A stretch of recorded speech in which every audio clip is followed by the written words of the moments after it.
حضرت سلمہ رضی اللہ عنہا فرماتی ہیں، حضور صلی اللہ علیہ وآلہ وسلم کی برگاہ میں جس نے بھی پاؤں کے درد کی شکایت کی، آپ صلی اللہ علیہ وآلہ وسلم نے اس کو پاؤں میں مہندی لگانے کا مشورہ دیا۔ مستدرک امام حاکم، حدیث نمبر 7458۔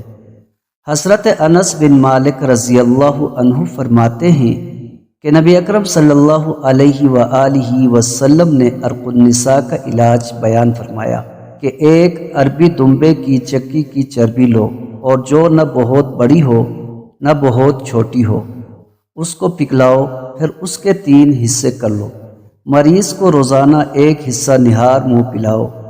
حضرت انس رضی اللہ عنہ فرماتے ہیں، میں نے 300 لوگوں کو یہ نسخہ بتایا، سب کو اللہ تعالی نے شفا دے دی۔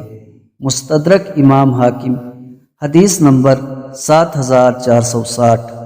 حضرت عبداللہ ابن مسعود رضی اللہ عنہ فرماتے ہیں کہ نبی اکرم صلی اللہ علیہ وآلہ وسلم نے ارشاد فرمایا، گائے کا دودھ پیا کرو، ان کا گھی بھی کھایا کرو، اور اس کا گوشت کھانے سے بچو، کیونکہ اس کے دودھ اور گھی میں شفا ہے اور اس کے گوشت میں بیماری ہے۔